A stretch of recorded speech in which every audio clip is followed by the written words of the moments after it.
à toutes et à tous, bienvenue dans ce nouveau vlog récréatif du panda. Cette fois je me suis bien souvenue du nom. Alors c'est le 5e vlog récréatif, probablement le 90e podcast que je fais. Alors je me représente, peut-être ça fait un bail, on s'est pas vu. Moi c'est Mélina, communément appelée le panda, le petit panda, par à peu près tout le monde. Adoreuse de jaune, paraît-il, mais pas que, et panda dans la vie, que ce soit professionnel ou personnel. Voilà. Donc, ça faisait longtemps qu'on s'est pas vu. Apparemment, je n'ai pas enregistré depuis août, c'est-à-dire juste avant mes vacances d'été. Donc, voilà, je vous avais dit que je reviendrai pas tout de suite. Tout simplement parce que je n'avais rien à vous montrer. Donc voilà, j'ai un petit roulement de 2 mois avec vous en ce moment. C'est pas volontaire. Enfin, je reviendrai là-dessus. J'aurai une petite section blabla à la fin de ce podcast.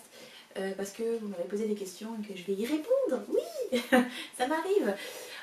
Donc voilà, j'espère que vous allez bien, que vous avez passé de bonnes vacances, que vous êtes bien amusés si vous êtes allés à Felletin ou à l'Heure de la Laine ou n'importe où en fait d'ailleurs. Moi je reviens tout juste de Felletin, enfin un peu comme je reviens tout juste, ça fait une semaine quoi. J'avoue que j'ai un peu de mal à en débarquer, c'était vachement sympa, j'ai passé 4 jours super chouettes avec les copines, donc on y est allé entre modératrices, c'était tellement drôle de se retrouver comme ça au fur et à mesure. Du chemin qui descendait vers Felletin et voilà, on a passé un super moment, on a beaucoup rigolé, beaucoup rigolé, c'était le but. On a pas mal dépensé chacune un petit peu par-ci par-là, d'autres plus que certaines, dont moi. Et voilà, j'ai adoré ce moment, j'ai adoré discuter avec les personnes que j'ai pu croiser. Des fois ça se fait en coup de vent, des fois on discute 20 minutes, une demi-heure, 1 heure, on oublie le temps. Ce qui est pas plus mal, comme ça m'empêche de dépenser un peu trop. Et puis voilà, limite c'était trop court. J'aurais aimé retourner le dimanche pour croiser encore d'autres personnes. Mais bon, faut bien rentrer à un moment donné. Hein. Donc voilà, bon c'était chouette, j'ai quand même pu y aller 2 jours de suite. Grâce à Aurélie qui nous a tout emmené. Enfin voilà, tel un troupeau de moutons, on l'a suivi bien sagement et ça s'est très bien passé, c'était vraiment très chouette et en fait on a tellement envie de remettre ça l'année prochaine que voilà, ce serait vraiment chouette qu'on arrive à s'organiser. Voilà, le charme des festivals comme ça, enfin comme Felletin, comme le fil de la Manche, voilà, où tu voyages, tu vois du monde, ça donne des coins paumés, c'est tranquille. Il fait presque assez beau pour se mettre dehors. Enfin voilà, le seul truc qui manque c'est vraiment le pique-nique quoi. C'est se poser dehors sur l'herbe au soleil. Voilà, à chaque fois il fait pas assez chaud ou pas assez beau. Bon là il faisait beau mais bon, c'est dommage quoi. On n'a pas eu le temps. Et vraiment franchement, j'ai pas pu me poser pour tricoter avec vous. Encore une fois. Où file le temps, je ne sais pas, mais il file. Bref, voilà, c'était très sympa. C'est pour ça que j'ai du mal à redescendre et à reprendre le travail. Je pense un peu comme tout le monde, quoi. C'est dur de revenir à la réalité alors qu'on était tellement bien là-bas. Donc, voilà, je me revoilà sur mon vlog 2 mois plus tard. Il s'est passé plein de choses. Et voilà, commençons. Parce que je sens que ça va être très long encore cette histoire. C'est ça de ne pas enregistrer régulièrement. Alors, en tricot, je peux vous montrer 3 modèles qui sont sortis, donc je peux vous en parler. En fait là, ça y est, j'ai repris mon rythme de tricot. Designer me prend plus de temps qu'avant.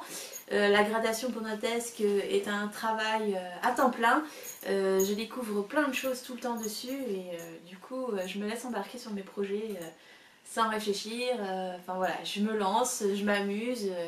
Et c'est vrai que je partage ça sur Patreon ensuite, je pense que voilà, c'est un petit rythme qui me plaît beaucoup. Et du coup, voilà, là ce mois-ci j'ai plein de choses à vous montrer, enfin plein de choses.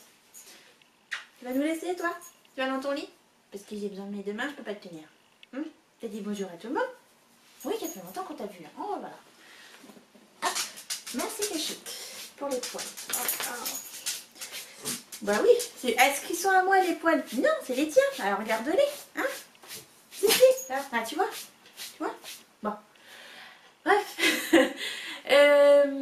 Alors en tricot, je peux vous parler de Lipou. Un Lipou, hein, en OU, pas avec un U, c'est Lipou, pas Lipu, Lipou, d'accord? Merci. Donc, petit Lipou, je l'ai créé pour la naissance de mon neveu. Je pense que la dernière fois, je ne vous en ai pas parlé plus que ça. Je l'ai créé donc pour la naissance de mon neveu, qui grandit à une vitesse folle et que je n'ai pas pu voir encore en vrai. Enfin voilà, tout ça. Alors l'idée à la base c'était de créer un petit gilet tranquille, facile à faire, mais de lui mettre des petites poches mignonnes. Et j'avais fait des petites poches en forme d'ourson. Donc je vais vous mettre une photo quelque part. Et voilà, ça c'était l'original que j'ai envoyé donc aux parents de mon petit neveu. Bon apparemment il a plu, je ne l'ai pas vu porter encore.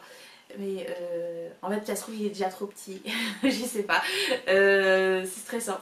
Et j'ai gardé les deux autres parce qu'en théorie il n'aurait pas pu lui aller, ou alors c'était pas la bonne saison. Donc j'avais fait le 6 mois pour mon neveu que j'ai envoyé avec toutes les petites coutures, petites cousettes que je vous ai montré la dernière fois. Et j'avais fait un 3 mois pour faire les poches chat et souris. Donc voilà, c'était vraiment très amusant à créer. Je me suis vraiment creusé la tête pour le chat et je suis vraiment très contente du résultat. Et voilà, celui-là il se ferme avec des pressions. C'est pas ce que je conseillerais le plus à terme. Enfin du moins pas ces pressions-là, peut-être des pressions plutôt spéciales pour le tricot, pour les tissus tricot. Parce que là ça arrache un peu la laine quoi. Elles sont pas faites pour ça. Je pense que peut-être des pressions en métal, ce serait plus judicieux. Ou des pressions spéciales. Mais bon, voilà. Celui-là, il est tout mignon, tout mignon. C'est qu'avec des restes de laine. Et j'avais fait aussi le 9 mois, 12 mois, je sais plus. Pour faire les poches chiens. Voilà. Donc en fait, à la base, pendant le test, il n'y avait que les poches nounours. Et les filles, en testant les poches, en fait, soit n'arrivaient pas à les mettre comme il faut, soit la gradation telle que je l'avais prévue pour les différentes tailles ne fonctionnait pas très bien, ça faisait trop fuser, etc. Et une des testeuses en a profité pour faire une poche souris. Puis j'ai trouvé ça trop bien. C'est une bonne idée, faut que j'essaye de décliner des poches comme ça, ça peut être intéressant. Et donc, j'ai essayé de refaire la poche souris qu'elle avait fait, enfin qu'elle avait obtenue en fait en suivant mes explications. Et j'ai réussi à la grader pour toutes les tailles enfants. Puis après j'ai fait la poche chien et enfin la poche chat. Ma préférée j'avoue c'est la poche chat. Avec ses petites moustaches, il est trop mignon quoi. Petit mignon. Alors attendez, c'est vrai que j'ai le zoom. C'est la magie, regardez ça comme c'est génial, j'adore cet objectif. Voilà, les petites poches chat, petite poche souris. Alors la poche souris pour le coup est vachement plus décorative qu'autre chose. Hein. Ce sont des vraies poches, hein. On peut y mettre les mains et tout. Bon, à cet âge-là, j'imagine que voilà, on n'en a pas besoin, mais bon. Et la petite poche chien avec les oreilles qui tombent, parce que j'ai un chien avec les oreilles qui tombent, et du coup l'inspiration est venue de là. Voilà. Oups, c'est trop loin. Désolée. Voilà. Du coup, j'en suis contente de ce modèle. C'était un modèle très stressant pour moi parce que grader pour les bébés, je sais pas faire. Je sais pas bien le faire.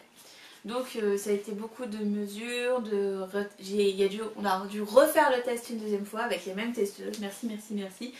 Et voilà, j'ai dû ajuster les mesures, revoir ma page, comprendre comment fonctionne un bébé. Manifestement, je ne sais pas. Et voilà quoi, c'est toute une aventure. Je pense que ça m'a occasionné plus de stress qu'un pull adulte pour femmes, avec une gradation pentatesque qui part dans tous les sens. Ça, c'est moins stressant que de créer pour un bébé pour moi. Voilà, donc je sais pas, c'est hors de portée pour moi. Enfin, hors de portée.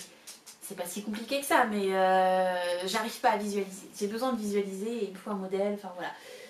Quand je tricote pour une femme, je me vois moi, je vois Cunégonde, je vois ma mère, enfin voilà, je connais des morphologies, je vois les testeuses parce qu'à force de voir les mêmes testeuses revenir, je commence à connaître leur morphologie, donc voilà, je sais ce qu'il faut, où il faut, quand il faut. Pour un bébé, Bah je sais pas. Voilà, donc c'était mon petit challenge pour la naissance du petit bout de chou. Et voilà, c'était quand même très amusant à faire. Et ça m'a demandé pas mal de ressources. Voilà, pour celui-là. Ensuite est sorti Taipan, je crois. Donc Taipan, pas Taipan s'il vous plaît. Taipan, Taipan. Merci. Oui, bah c'est vrai que je pourrais le mettre sur Ravelry, mettre la prononciation et tout, mais je pense pas à chaque fois. Mais c'est Taipan et pas Taipan.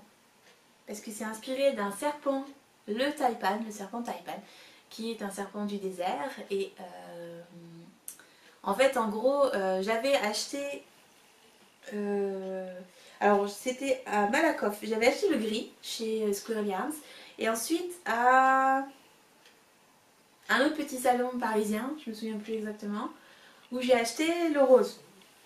Et en fait, il se trouve que le rose s'appelle Sans Dragon et que le gris s'appelle... je sais plus, j'ai oublié, bon c'est pas grave. Et en fait, l'idée de Taipan m'est venue quand j'ai regardé la dernière saison de Trône de Fer. Et bon, on revient pas là-dessus, sur le flop que ça a été, n'est-ce pas? Voilà. Mais à un moment, dans la 8e saison, sans spoiler personne, il y a les dragons qui prennent cher. Voilà, on va dire ça comme ça. Et à un moment donné, j'ai hurlé devant l'épisode, mon mari à côté, il fait mais foutez la paix au dragon bordel. Et ça m'a énervée, alors j'ai dit à mon mari ouais, bah, je vais faire un design pour leur rendre justice, leur rendre hommage. Et donc en fait c'est comme ça qu'est arrivé le point mosaïque sur mes aiguilles. Voilà, c'est comme ça. Et la couleur c'était sans dragon, inspiré d'un dragon. Voilà, dragon, écaille, serpent, taipan, désert. Sachant que c'est dragon, ça crache du feu. Enfin voilà, vous voyez le truc? Ça part très loin, ça part très très loin. Oui, oui, je sais. Mais ça vient de là. Donc c'est un pull tout un fingering. Alors là on dirait qu'il fronce, mais pas du tout. Quand il y a mes seins dedans, ça ne fronce plus. Voilà, c'est l'ajustement poitrine qui fait ça. Voilà, c'est censé faire comme ça. C'est mon premier yoke, le premier de toute ma vie. Le premier. Alors moi j'aime bien faire des trucs comme ça, c'est-à-dire j'ai jamais fait de ma vie. Et au lieu de faire un modèle pour me faire la main, moi je le grade et j'essaye. Voilà. Je pense faire la même chose pour le stick. Bientôt. Sous peu. Tout va bien. C'est normal. Mais pourquoi faire simple quand on peut faire compliqué? Moi je vous le dis, franchement. Donc voilà d'où vient Taipan, mon petit dragon, mon petit serpent. J'aime beaucoup ce pull. C'est un pull que j'aime beaucoup porter. J'ai pas beaucoup de pulls en acrylique. Non, pas du tout. En fingering. J'en commence à en avoir de plus en plus parce qu'en ce moment c'était c'est la folie des pulls en ce moment chez moi. J'ai fait très peu de gilets parce que j'ai enfin compris comment grader des pulls correctement. Enfin correctement. Avec des ajustements partout. Et je me rends compte que je préfère porter un pull que de porter un gilet. Enfin, je préfère porter un pull qui me va qu'un gilet qui me va aussi. Mais je préfère porter un pull qui me va, qui ne me sert pas, qui ne me boudine pas, enfin voilà, qui va à ma morphologie. Maintenant que je sais le faire, ben j'en fais. Voilà. Parce que quand tu portes un gilet, il faut prévoir un truc à porter en dessous. Voilà, moi je n'aime pas. Enfin, je trouve ça chiant. Donc des pulls en ce moment. Donc promis, un jour je referai un gilet, mais là pour l'instant, en ce moment, je n'ai que des pulls. C'est pas ma faute, hein. Alors pour faire plaisir aux gens, bah du coup, le prochain pull, et bah, il y a aussi une version gilet dedans. Comme ça, tout le monde trouve son compte, pull ou gilet, ça fonctionne. Je peux pas le faire à chaque fois, mais là, c'était l'occasion de se présenter de le faire sans me rajouter trop de travail, donc je l'ai fait. Donc celui dont je vous parle, c'est Epon, qui est caché là, que je vous en parlerai pas aujourd'hui, parce qu'il est en cours de test. Et je vous en parlerai quand il sera sorti. Mais voilà, grossièrement pour Taipan. Donc du yoke, du point mosaïque, des augmentations bien réparties, et puis l'ajustement poitrine pour le mien. Donc là on a l'ajustement poitrine et sur le côté j'ai fait un ajustement hanche parce que malgré l'ajustement poitrine j'ai besoin de rééquilibrer les proportions sur moi, et donc je fais toujours un ajustement hanche pour rééquilibrer le tissu. Parce que bon, j'ai des bourrelets dans le dos aussi, donc autant mettre du tissu là où il faut. Et puis bah voilà, c'était bien chouette. Ce dont je me rends compte avec la gradation Pendatesque, c'est que je mange plus de fil maintenant.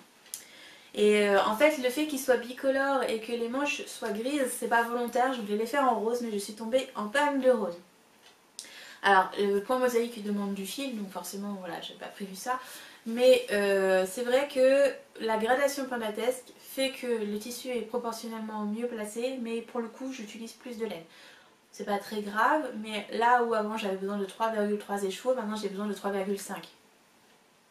Bon, voilà. Mais au moins mon pull il va bien. Donc, l'un dans l'autre on s'y retrouve. Voilà pour Taipan. Si vous avez des questions, n'hésitez pas, parce que en fait avec les vidéos Patreon, je blablate beaucoup sur les modèles un par un. Des fois je ne sais pas m'arrêter et du coup je ne sais plus ce que je dis et ce que je n'ai pas dit, donc voilà. Et dernier modèle fini, Office, un col. Alors c'était pas prévu pour être sorti à la base, c'était prévu pour que je m'amuse surtout et pour que j'utilise deux pelotes de laine que j'aime beaucoup, enfin que j'aimais beaucoup et que je n'avais pas quoi en faire en fait. Donc dedans il y a un écheveau de vilaine tricoté en double, un écheveau d'un club que j'avais reçu, je sais plus le nom de la couleur, un arc-en-ciel quelque chose. Et dedans il y a aussi un bleu de Air de Lune qui provenait de mon kit, j'avais un dégradé, j'en ai utilisé 3 dans Dilemma qui n'est toujours pas sorti et dont je ne vais pas vous parler aujourd'hui non plus. La fille pas organisée. Et il en restait un et voilà, je trouvais qu'il s'ennuyait tout seul dans mes cases. Et puis voilà, je me suis sentie obligée de le mettre sur mes aiguilles. Je trouvais qu'ils allaient très bien ensemble et voilà, ils étaient super doux. Donc parce que le blanc c'est de l'alpaga soie cachemire, c'est doux. Ça se caresse très bien. Et en fait l'idée c'était que je m'amuse, donc j'étais dans ma période point mosaïque parce que je l'ai fait en même temps que Taipan. Et voilà, le point mosaïque je trouve ça très drôle à faire parce que ça a un effet jacquard. Alors celui-là a un effet jacquard, on dirait du jacquard, c'est pas du jacquard du tout, c'est du point mosaïque, mais c'est du point mosaïque transformé. Généralement le point mosaïque, quand on le tricote, comme ici, on a des bosses, parce que en fait le point mosaïque c'est limite du point mousse mélangé avec du point jersey, et en fait l'alternance des mailles fait qu'on a des bosses et cette impression de point mousse tranché de jersey. Et j'avais pas envie de ça pour celui-là, j'avais envie de quelque chose de plat, donc j'ai modifié le point de manière à ce que ce soit tout plat, pas de relief, et on a cet effet du coup jacquard. Et je trouve ça très chouette parce que le jacquard, moi je ne maîtrise pas. Enfin, je commence à m'améliorer, mais je ne maîtrise pas tout à fait encore. Et faire du jacquard chez moi, c'est me stresser et avoir des fils derrière qui sont trop serrés et du coup ça fait pas très joli. Et voilà, ça c'était ma solution pour faire du jacquard sans faire du jacquard. Donc j'ai commencé par ça, et puis au bout d'un moment je commençais à en avoir marre, donc j'ai commencé à faire des rayures. Puis je me suis dit tiens, si j'ai rajouté une couleur, donc j'ai rajouté une couleur. Et puis j'ai fini avec de la dentelle, parce que j'aime bien la dentelle, j'aime bien les torsades, donc j'ai mis de la dentelle et des torsades. Et puis je me suis dit ça fait vite, c'est dommage, et puis j'aimerais bien terminer ma pelote de bleu, donc j'ai remis une autre bordure de l'autre côté de dentelle japonaise cette fois, avec une pseudo-nope et des mailles torse, des jetés, des machins, tout ça. Et en fait l'idée c'est qu'on puisse le porter plié, parce que ça sert à rien de le porter tout droit, enfin, pour avoir deux cols différents, c'est-à-dire que quand on a envie de ce côté-là, on se met de ce côté-là, et quand on a envie de l'autre de rayures, on met l'autre côté. Voilà. Bon. À la base, comme je vous disais, c'était un patron enfin, c'était pas un patron en fait, c'était juste pour m'amuser. Et voilà. C'est vraiment le genre de truc que je porte. Bah, en fait, je les porte à la maison ces trucs-là, quand j'ai un peu froid à la nuque, mes cervicales me font mal, hop, je mets ça, ça me chauffe le cou. Donc voilà. Et il n'était pas censé sortir, et puis je me suis dit tiens, cette année j'ai rien fait pour mon anniversaire. Du coup je vous ai offert le patron gratuitement le jour de mon anniversaire, parce que voilà, je trouve que c'est drôle. C'est pas... bon, je l'ai fait tester évidemment hein, avant. C'est pas le genre de projet qui m'a demandé des heures et des heures de travail. Okay. Mais, enfin si, quand même. Mais voilà, il y a du travail parce qu'il fallait faire les diagrammes, il fallait faire les rangs-parents, etc. Et vérifier, faire tester, etc. Mais voilà, c'était pas prévu. Donc quand c'est pas prévu comme ça, généralement ça finit en patron gratuit. Voilà, donc c'était l'histoire d'Office. Alors pourquoi Office? Je sais plus. Faudrait que je vérifie, je me souviens plus pourquoi ils s'appellent Office. Si, c'est un rapport avec... c'est un rapport avec... ça va pas revenir. C'est un rapport avec le point que j'ai fait. Mais je sais plus. Je sais plus. Bah, je vous invite à regarder sur ma page Ravelry, sur la page projet. C'est pas sur la page du patron, mais sur ma page projet à moi. Je marque toujours pour... Donc je disais, je marque toujours pourquoi j'ai donné ce nom à tel modèle. Donc si ça vous intéresse, vous pouvez faire... vous pouvez regarder mes pages projet en fait. Je marque toujours ou la référence ou une définition wiki. Ou, enfin voilà, j'explique pourquoi tel ou tel nom. Parce que je le fais pas toujours dans le patron, parce que je manque de place. Et que je préfère vous mettre des informations... pratique plutôt que de vous dire pourquoi il s'appelle machin, pourquoi il s'appelle truc. Voilà. Donc j'espère qu'il vous a plu, si jamais vous l'avez téléchargé et que vous le tricoterez. Parce que voilà, c'était mon moment détente et moi mon moment détente consiste à mélanger plein de points et me faire plaisir quoi. Donc ça peut permettre aussi de découvrir différents points sur des toutes petites portions enfin sur des petits... mais sur des petites portions en fait, comme ça on fait pas toujours le même point, on découvre des trucs, on s'ennuie pas quoi. Donc voilà, il est en rond ou en aller-retour, parce que moi je l'ai fait en aller-retour, je préfère. Et j'ai cousu après, donc c'est pour ça que j'ai créé... Normalement j'ai tourné un tuto pour coudre. Ouais, je l'ai fait. Parce que j'aime bien rajouter une technique que je ne fais pas d'habitude, c'est-à-dire que chaque fois que je sors un patron, j'essaye de tourner un tuto en rapport avec le patron. Et que ce soit pour aider ou que ce soit pour justement apporter un petit plus, une petite technique qu'on n'utilise pas ou que je n'utilise pas pour le coup. Et voilà, j'aime bien partager ce que j'ai appris et le mettre en pratique. Donc là pour le coup c'était la couture. Je suis pas une grosse fan de la couture, mais voilà, là je me suis bien débrouillée. Enfin, je trouve que la couture est pas trop mal. Elle est où? Là, elle est là. La couture est là. Alors sur le point mosaïque, je trouve que ça reste très bien. Peut-être j'ai un petit peu foiré sur les rayures. Mais voilà, je trouve ça intéressant d'exploiter tout ce que le monde du tricot a comme technique. De ne pas se focaliser sur des choses qu'on sait déjà faire. Voilà, c'est toujours bien d'expérimenter et d'apprendre un peu plus. Enfin, pour moi. Sinon je m'ennuierais très vite en fait. Donc je m'amuse à partager ça dans les patrons. Voilà, pour ce qui est sorti, est-ce que je peux vous montrer? Alors au niveau des encours, comme d'habitude en fait je ne veux pas vous en parler plus que ça parce que j'en parle déjà pas mal sur Patreon et surtout je vous en ferai un bilan à la fin sur le prochain podcast. Donc voilà, c'est pas encore sorti, je vous en parle quand c'est sorti, comme ça ça fait pas de pub, etc. Mais bon, sachez que Dilemma, dont je vous l'ai cité plusieurs fois, Dilemma ne sortira pas. Il devait sortir au mois d'octobre, à la fin octobre. Et ça ne sortira pas parce que le test ne s'est pas bien passé.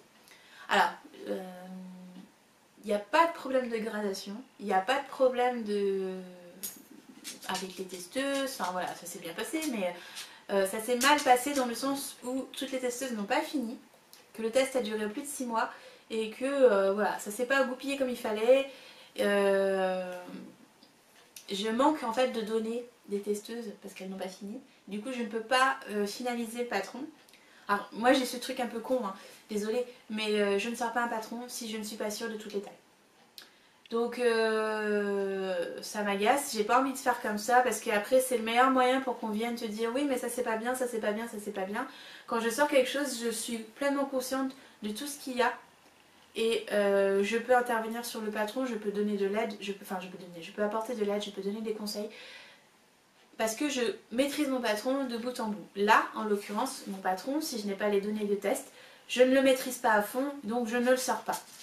C'est aussi simple que ça. Donc il n'est pas sorti et il faut que je trouve une solution de secours pour retester Donc bon voilà, j'ai fait tout mon schmilblick, il va y avoir, enfin il y aura bientôt un nouveau, un dilemma bis, un dilemma pull, pour récupérer des données supplémentaires, etc. Donc en fait le gros problème c'est le point utilisé pour dilemma qui est un point tissé qui selon les aiguilles peut faire très mal aux mains quand on le tricote beaucoup.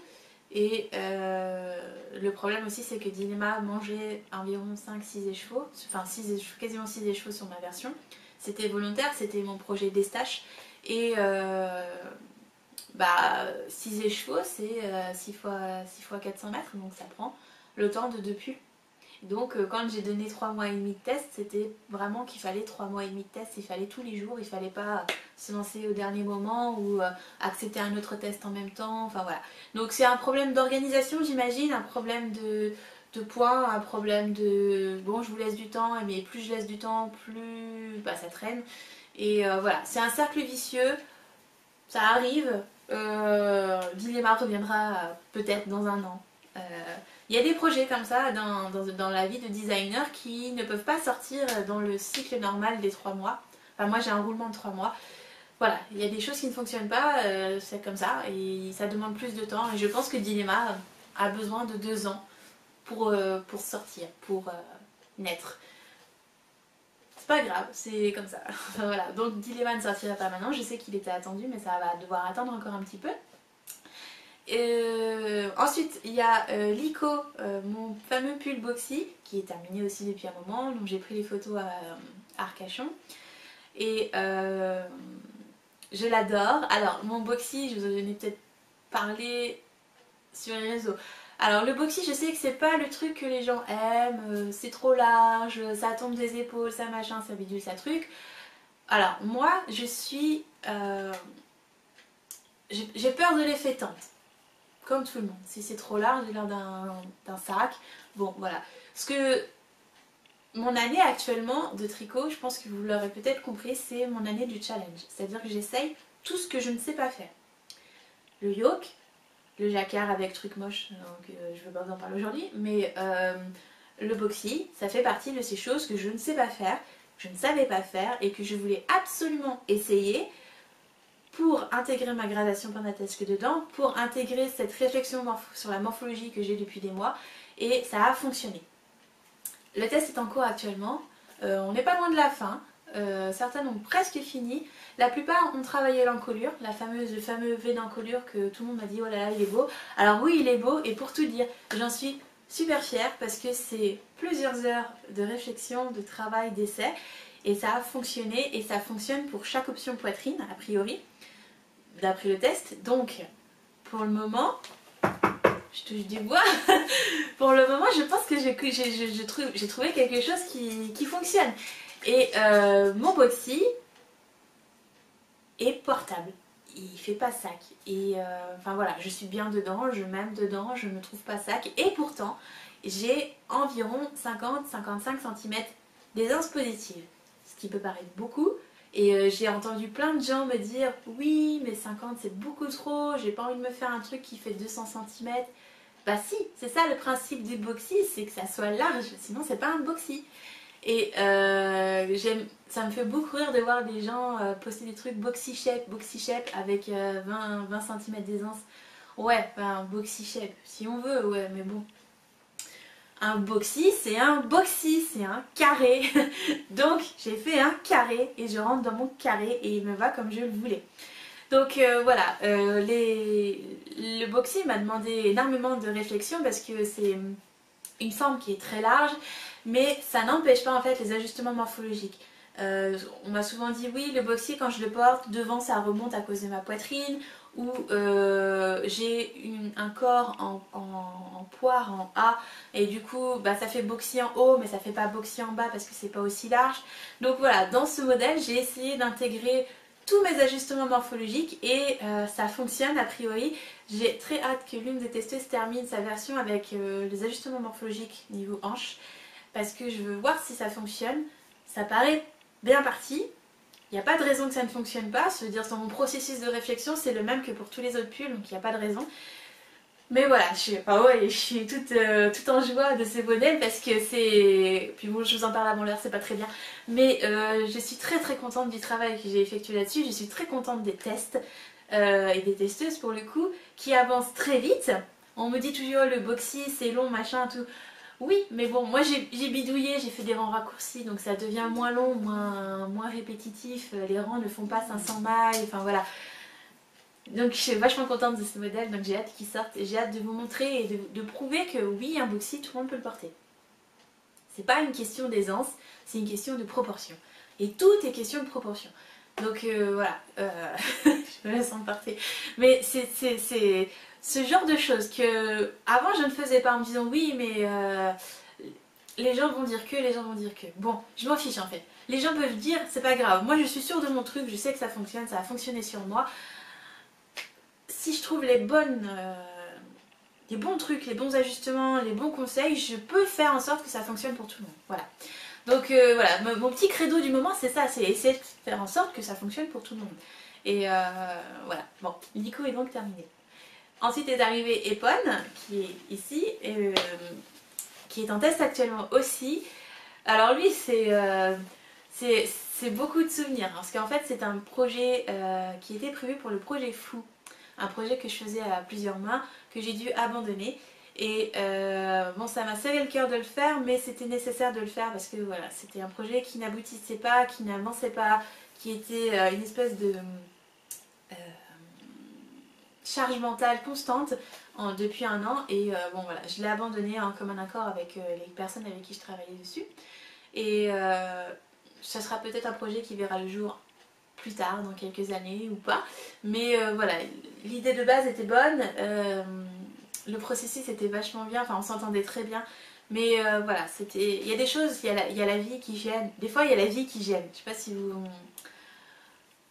Des fois, on veut faire des choses, ça ne fonctionne pas parce que la vie prend trop de place. Donc là, la vie a pris trop de place pour certaines d'entre nous, et moi y compris, et donc voilà, c'était pas pertinent de poursuivre. Mais du coup, ce projet est lourd de symboles parce que c'est un projet du projet Fou, bon, qui s'est pas mal transformé malgré tout parce que c'était pas tout à fait ça qui était prévu à la base. Mais j'en suis contente, et ça prouve aussi à quel point je suis capable de rebondir. C'est-à-dire que c'est un projet qui était un échec. C'est un projet qui n'avait pas la gradation pentatesque à l'époque. Il a fallu que je reprenne de bout en bout. Et voilà. Je suis contente d'être sortie de ce chemin-là. Voilà. Et je suis contente du résultat final. Donc, cette année, en fait, je suis en pleine progression mentalement. J'essaye d'apprendre à aimer mon travail, c'est-à-dire qu'à un moment donné je l'ai détesté de toutes mes forces, et là en fait, en m'amusant, en essayant de faire des choses, en faisant des expériences et en voyant que les gens adhèrent à mon expérience, notamment via Patreon, échangent avec moi ou me donnent des idées, par exemple sur Slack. Slack est très c'est ma petite bulle d'oxygène, Slack. C'est à la base un endroit où on fait que des tests normalement, mais c'est devenu un endroit où des copines se parlent en fait, des tricopines, peut-être des copines, enfin voilà, il y a de l'échange et c'est hyper inspirant, et voilà, il y a une émulation qui se forme, et voilà, je pense que ça a un impact sur les modèles que je crée actuellement, et même s'ils me prennent du temps, voilà, ça avance, et je suis très contente de la direction que je prends. Donc voilà, pour Epon. Et puis, donc ça c'est des projets finis que je ne vous montrerai pas tout de suite. Et sinon, en cours, j'ai mon truc moche. Je ne vais pas vous en parler. Hein. J'ai mon truc moche qui a une manche, qui a presque un corps, qui a presque une autre manche. Je suis en panne de laine. Je n'ai plus de laine. J'attends de recevoir la laine en fait. J'ai oublié qu'il y avait un jour férié, et je l'ai commandé vendredi et elle est partie. Je l'ai commandé jeudi, mais elle est partie que ce matin, donc je ne l'ai pas encore reçue. Bon, c'est pas grave, il va bientôt être en test lui. Je suis très contente de ce projet parce que c'est ma victoire contre le jacquard. Comme je vous disais tout à l'heure, le jacquard je ne maîtrise pas. Enfin je ne maîtrise pas. Je suis une stressée des aiguilles de temps en temps, hein, depuis que j'ai eu mes problèmes de tendinite aux deux mains. Et le jacquard c'était devenu hors de portée tellement ça me stressait, ça m'angoissait, et du coup j'étais comme ça. Donc ça ne me donnait pas du tout un beau résultat. Donc j'ai travaillé sur moi, j'ai travaillé sur mes tensions, j'ai travaillé sur ma façon de tricoter et j'ai trouvé une façon de tricoter qui ne me fait pas mal aux mains. Enfin de tricoter le jacquard qui ne me fait pas mal aux mains. Donc c'est pour ça qu'est arrivé Truc Moche. Pourquoi Truc Moche? Parce que les gens, sur Slack toujours, hein, je vous dis, il y a beaucoup de choses sur Slack. Sur Slack en fait, je fais environ un appel au test par mois. C'est pour vous dire à quel point mon rythme a ralenti par rapport à avant où j'en faisais 3, parfois 4. Et voilà. Du coup, pour avoir de la qualité plutôt que de la quantité, je privilégie le travail, je privilégie le temps et voilà, je donne le temps au temps. Enfin, je donne le temps au projet de se faire, y compris aux testeuses. Et du coup, une fois par mois, c'est à peu près ce que j'arrive à faire au mieux. Et les filles m'ont dit oui mais tu vas trop vite, tu sors de trop jolies choses. Alors j'avais envie de leur dire une fois par mois c'est pas beaucoup par rapport à d'autres designers. Et puis à un moment donné elles m'ont dit ouais mais ce serait quand même bien que tu fasses des trucs moches comme ça on testera pas. Ah bah je l'ai pris au mot quoi. Tu veux un truc moche? Je te fais un truc moche. Voilà. J'avais toujours eu envie de faire un pull de Noël moche, comme on dit toujours que les pulls de Noël sont moches. J'avais envie de faire un truc moche. Donc c'est en fait mon pull de Noël qui n'est pas si moche que ça, parce que moi je l'aime bien, mais c'est une dédicace à toutes les personnes avec qui je discute sur Slack régulièrement et qui m'ont demandé le truc moche. Donc le truc moche est né. Et cela a créé plein d'autres choses sur les trucs. Peut-être que je vous en parlerai un peu après dans le quart d'heure blabla, mais voilà. Ça a créé plein de choses. J'ai aussi Truc Beau, du coup, le pendant de Truc Moche qui est en cours. Alors lui, il n'a pas avancé du tout. Je vous l'ai montré sur les réseaux, c'est un pull que je prévois de faire en dégradé Arco Yarn. J'ai tout laissé en bas. Je voulais vous le montrer, mais tant pis, si je ne vous le montrerai pas. J'ai acheté un dégradé de 5 écheveaux de Arco Yarn, je vais vous mettre une photo. Et voilà, c'était mon cadeau d'anniversaire de mois à mois parce que personne ne m'offre de la laine. Même mon mari ne veut pas. Donc j'attends nos noces de laine avec impatience parce que là il n'aura pas le choix. Et il ne m'offre jamais de laine parce que c'est du travail. Il a tout à fait raison. Donc je me suis offert et j'ai eu toute cette envie de le monter tellement c'était magnifique. Les couleurs sont magnifiques. Et voilà, c'est tout un dégradé automnal. Super. Donc je l'ai monté mais en fait il va retourner dodo. Parce que c'est de la fingering et qu'en ce moment je travaille la sport, la déca, la worsted et que c'est pas tout à fait le moment de tricoter de la fingering. Donc voilà, je l'ai commencé pour le plaisir et il continuera un petit peu plus tard, dans quelques semaines, quand il sera temps pour moi de penser au printemps. Donc voilà, pour les encours. J'ai toujours pas terminé mes chaussettes. Je suis un cas désespéré. Je les ai emmenées avec moi à Feltin. Hein. J'ai tricoté 3 cm. 4, allez 4, soyons fous, 4 cm à peine. Puis en plus j'ai pas envie de les tricoter alors ça n'aide pas. Bon il faut vraiment que je les termine parce que je fais partie de la battle chaussettes dans le cal battle d'aiguille. Et ce serait quand même pas mal que j'en mette au moins une, même si elle rapporte qu'un seul point, ce sera toujours un point de prix pour mon équipe. Donc voilà. Pour les encours, je pense que j'ai fait le tour. Attendez, je regarde mon petit carnet. Ah si, j'ai N-Wen aussi qui est en cours, en Arco-Iris Yarn, pareil, il est retourné faire dodo. Donc je le fais dans cette couleur. Pour le cal des vieilleries pendatesques que j'ai mis en place il y a quelques mois, quand j'ai sorti la version, la mise à jour de N-Wen. Je pense que je vous en ai déjà parlé la dernière fois, mais je compte mettre à jour certains patrons. Tous ceux que j'ai gradés avant en 45-55 proportions. Donc à partir d'N-Wen. En fait, depuis N-Wen jusqu'à Quilla version pull, tous les patrons étaient gradés en 45-55, c'est-à-dire on met plus de tissu devant pour couvrir la poitrine et moins dans le dos parce que le dos est plus étroit. Bon, sur ce truc-là, je pense que vous avez compris que c'était mon obsession du moment. Et ensuite, j'ai créé ma gradation pendatesque qui est beaucoup plus poussée et qui permet d'autres proportions, etc. Donc j'applique la gradation pendatesque au modèle au fur et à mesure. Donc là j'ai fait N-Wen, j'ai fait Notes et je vais bientôt faire Stratia. Alors ça me prend un temps de dingue de le faire. C'est pour ça que en fait je n'arrive pas à tenir le rythme que j'ai indiqué quand j'ai lancé le cal. Parce que ça me prend en fait littéralement autant de temps que d'écrire un patron, une version 1 d'un patron quelconque. Littéralement, ça me prend 4 jours entiers de le faire et je dois tout regrader de zéro. C'est-à-dire que la gradation de base est bonne, en fait ça correspond à l'option 2 actuelle.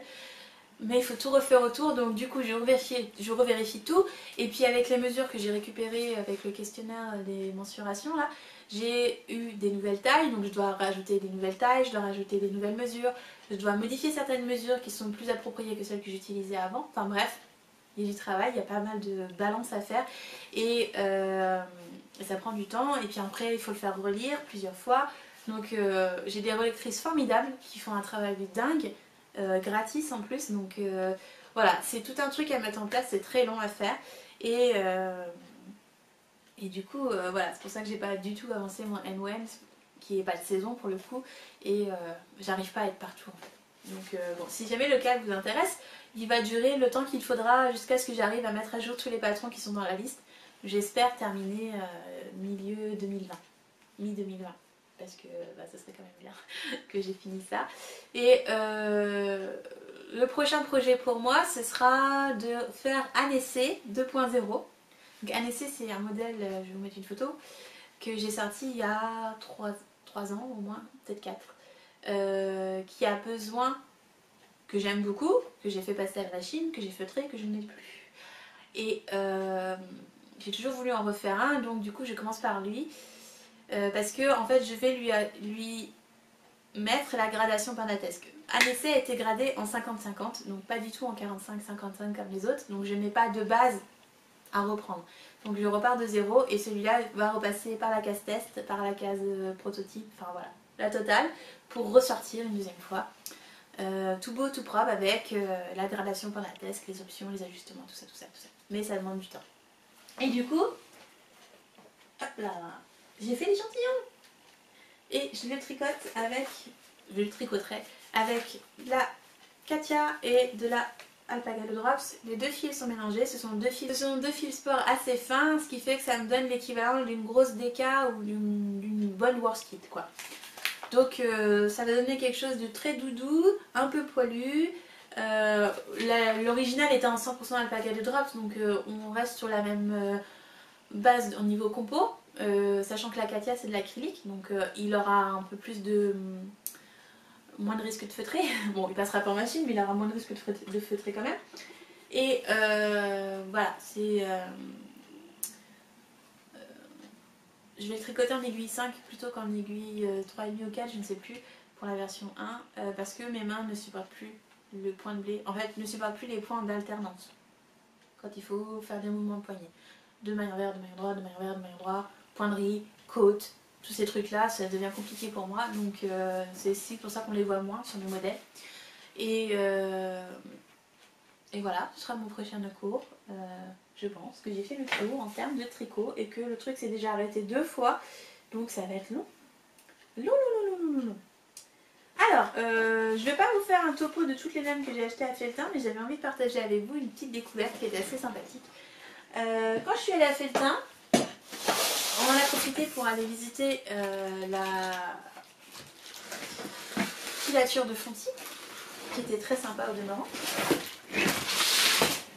Je n'ai rien acheté à Fonty parce que j'ai pas trop aimé comment c'était. Enfin, la visite de la filature était vachement chouette.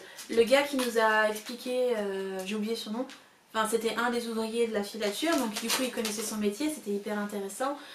C'était, cela dit, bruyant, donc pas toujours facile de suivre. Et puis je trouve qu'on avait un groupe assez dissident qui suivait pas toujours le mouvement et du coup le gars était toujours obligé de s'arrêter, d'attendre que les gens arrivent, etc. Enfin voilà, c'était dommage, ça gâchait un peu le truc. Et puis quand on est arrivé au moment de la boutique, les gens se sont jetés sur les plots de laine comme si c'était la fin du monde. Et enfin ça m'a énervé, du coup je suis sortie, j'ai rien acheté. C'est dommage parce que j'aurais bien aimé tester leur base 100%, c'est chameau je crois, qui était hyper douce. Et enfin voilà, ça m'a agacé d'être bousculée tout le temps comme ça. Enfin je veux dire, c'est que de la laine, il n'y a pas besoin de se précipiter, il y en a plein partout, c'est une filature. Enfin voilà, du coup je suis partie, enfin je suis sortie et j'ai rien pris. Donc peut-être que j'y retournerai avec un projet en tête, parce que là en plus j'avais pas tout à fait un projet en tête, donc voilà. Mais c'est dommage parce que enfin, le comportement des gens des fois est assez déstabilisant. Enfin bon, bref. peu importe. Cela dit, la filature était très sympa, j'ai beaucoup aimé le petit mouton noir, le pauvre qui est tout seul. Et puis j'ai apprécié le fait qu'on nous explique comment ils faisaient, parce que bon, c'est pas la première filature que je visite, donc c'est souvent la même chose, mais ils nous ont expliqué comment ils évacuaient l'eau quoi. Et ils ont tout un champ de... c'est quoi? C'est des roseaux, des bambous, je sais plus, qui filtrent en fait naturellement, et j'ai trouvé ça très très intéressant. Donc si jamais vous passez dans le coin un jour, n'hésitez pas à la visiter pendant une des portes ouvertes, parce que c'était... Enfin voilà, ce sont des personnes qui connaissent leur métier et qui... on découvre des choses encore malgré le fait que voilà, j'en ai quand même visité quelques-unes, donc c'était sympa. C'était sympa. Je reviendrai avec un projet en tête la prochaine fois. Donc voilà, à Fonty j'ai rien acheté, mais du coup ça m'a permis de voir leur laine. J'ai déjà tricoté pas mal de Fonty, j'adore la Super Tweed par exemple. Et voilà, c'était l'occasion de découvrir les autres bases pour plus tard. De toute façon, vous savez bien, je ne tricote jamais ce que j'achète tout de suite. Donc voilà. Et puis sur Felletin, bon, je suis allée voir mes petites chouchoutes. Donc Arcoiris, Squirrel Yarns, Candy Wool, j'ai acheté chez les trois. Et j'ai aussi découvert la filature de Terrade. Alors c'était un stand paumé dans un coin avec deux petites dames très drôles parce que, enfin, voilà, c'était pas la même génération et c'était, je sais pas, la façon dont elles interagissaient avec les gens, c'était un peu pète sec, un peu, oui, oui, bon, voilà, c'était, moi j'ai bien aimé et du coup chez eux j'ai pris de la 50% mérino, 50% cachemire. Je pense que c'était le truc à acheter sur Felletin parce que je crois que tout le monde est reparti avec ça. Donc moi je les ai remis dans les chevaux hein, parce que ça prend moins de place. J'ai pris 6 écheveaux. Alors ça fait beaucoup, oui mais non. En fait parce que c'était 7 € les chevaux en gros. Donc j'en ai eu pour 42 €. Ce qui est quand même raisonnable pour un pull. C'est de la sport. Il me semble que c'est 267 mètres 100 grammes. C'est très doux et pourtant il y a encore l'huile de filage dessus. Et on la sent. Elle sort juste de l'huile, enfin elle sort juste du filage là. Elle est brute. Elle a besoin d'un bon bain. Et cachemire quoi. 50% cachemire. C'est le pull le plus onéreux en termes de composition que je vais me faire, que j'aurais payé le moins cher, je pense. Et donc voilà, j'en ai pris 6 parce que pour épaule, il m'a fallu 5 écheveaux. Donc, et j'ai pas pu faire des torsades partout. J'aurais pu essayer, mais je pense que je serais tombée en panne de laine. Et là, en fait, j'ai dans l'idée de l'utiliser dans sa couleur brute et de faire des torsades. Enfin voilà, ça va être beau, ça va être doux. Enfin voilà, j'ai l'idée. Enfin, j'ai en tête un modèle que j'avais commencé un jour. Je sais pas si vous vous souvenez, c'était en marron. C'était un dos plein de petites torsades en côte. C'était super joli, mais j'étais tombée en panne de laine. Et donc en fait là, j'aimerais bien me refaire, en améliorant évidemment, avec la gradation par la tesque, mais avec cette couleur là, on verra super bien les torsades, ça va être vachement chouette. Pourquoi pas cette année, enfin cette année, pour cet hiver, parce que bon, on verra. Je sais pas, mais en tout cas, là déjà c'est très doux. Et ça promet. Et du coup, quand on touchait les laines sur leur stand, en fait, elles étaient toutes très rêches, y compris les 100% mérino. Mais en fait, c'est que voilà, il fallait comprendre sur le moment quand elles sont encore, elles sont pleines d'huile de filage quoi. Chou, tu vas tomber. Motte. Vas-y, motte. Voilà. Et du coup, mais t'es pénible aujourd'hui. T'es collant. Hein. Et du coup, voilà, je suis très contente d'avoir découvert cette filature. J'essaierai de me renseigner si on peut pas commander chez eux ou en tout cas si je retourne à Felletin, je retournerai les voir parce que peut-être même en premier parce que les prix étaient, enfin en gros c'était les prix de gros quoi qu'on avait et ça vaut le coup si tu sais teindre ou si tu aimes teindre ou si tu aimes les laines brutes. Moi je vais pas m'amuser à les teindre, je pense que je vais les laisser comme ça et ça peut être hyper intéressant. Donc voilà, ce sera un projet. J'ai aussi découvert, oui mon cachot tu me gênes hein, je suis désolée de te le dire. J'ai aussi découvert ça, Mérinos. Attendez, zoom. Voilà. Alors, c'était un stand qu'il y avait sur Felletin. C'était apparemment l'éleveur qui vendait en direct en fait sa laine. Donc la laine elle est filée en Italie, elle est transformée en Italie. Et voilà, il vendait sa propre laine, j'ai pu toucher la fibre. Ils avaient mis la fibre non filée. C'était doux, mais doux, waouh. Et bon, c'était assez drôle de se retrouver confronté à l'éleveur en lui-même parce que quand on lui dit oui, c'est quelle épaisseur de fil, il y a combien de mètres, il savait pas répondre. Ah mais je sais pas, moi je suis l'éleveur de brebis. Oui, bah faudrait peut-être le savoir monsieur si vous voulez qu'on l'achète. Mais c'était très drôle et voilà, j'aime beaucoup cette interaction. On voit en fait qu'il y a différents niveaux dans la chaîne de la laine et en fait on n'est pas obligé de maîtriser tous les niveaux pour être dans le processus et ça c'est excellent, je trouve ça génial. Enfin, je trouve ça bien de se retrouver confronté à ce genre de cas. Et j'ai enfin acheté de l'alpaga, pareil brut, et c'est la ferme des lamas qui le fait.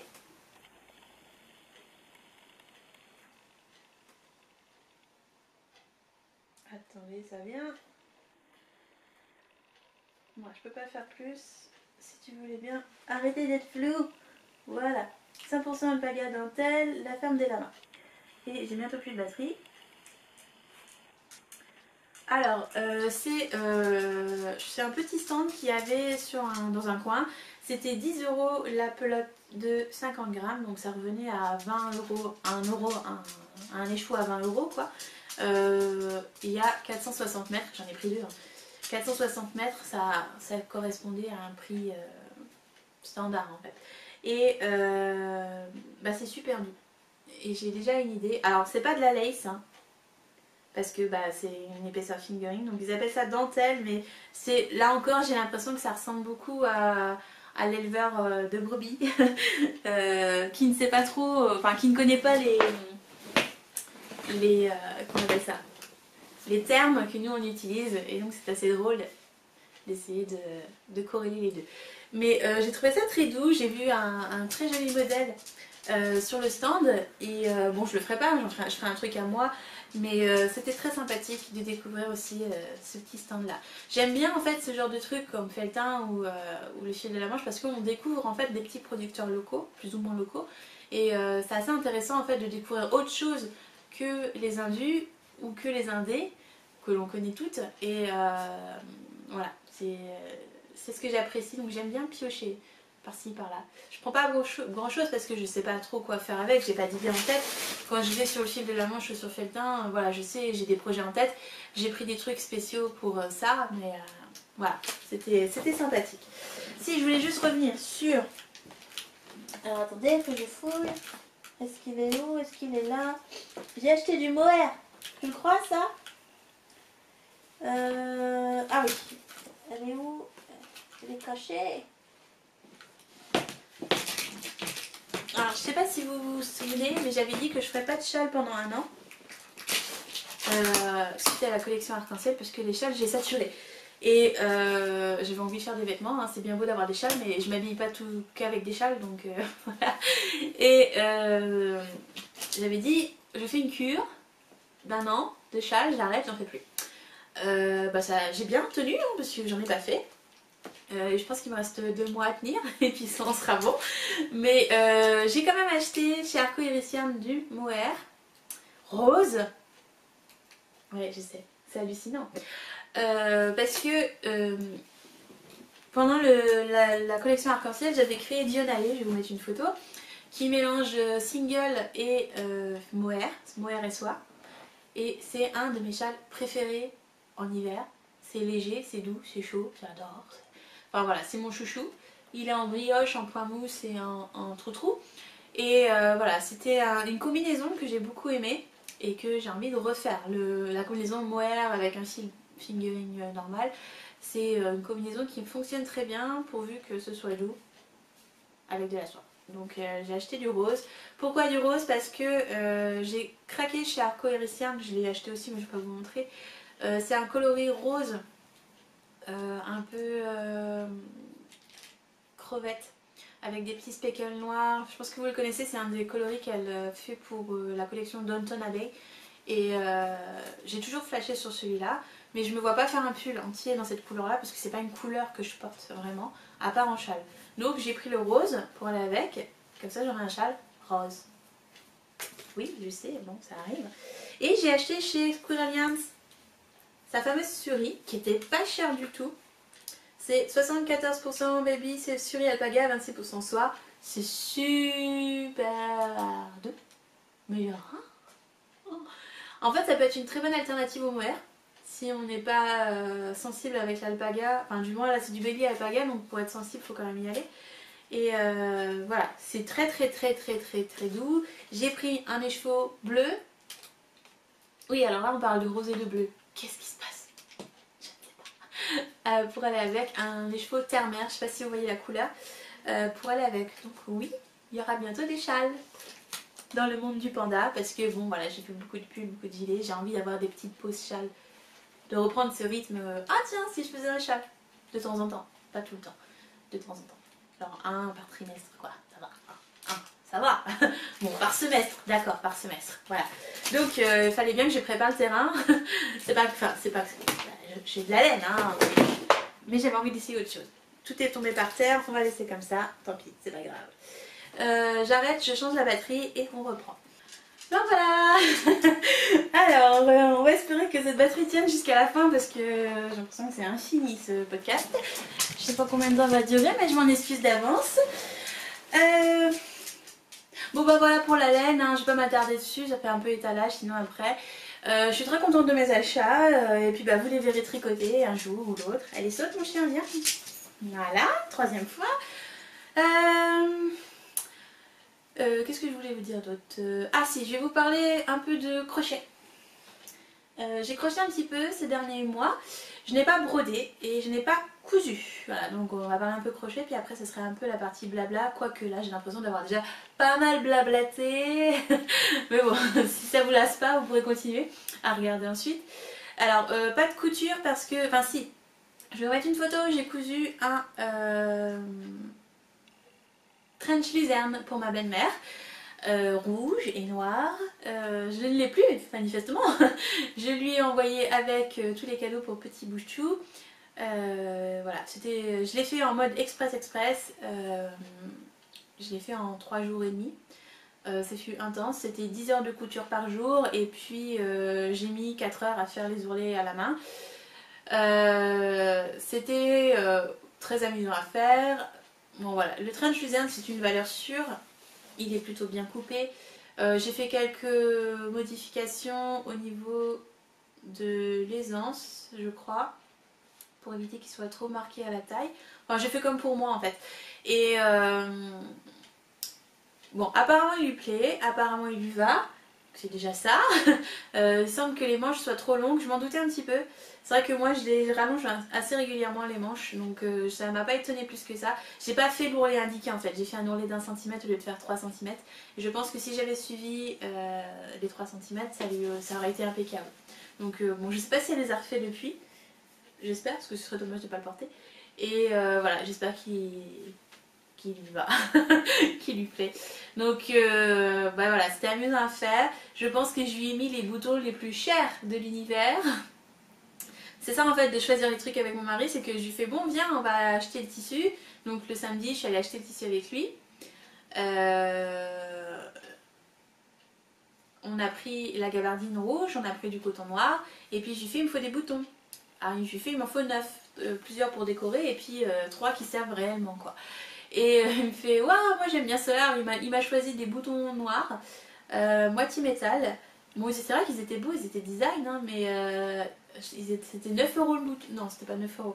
Si c'était 9 € le bouton. Bon fallait 9.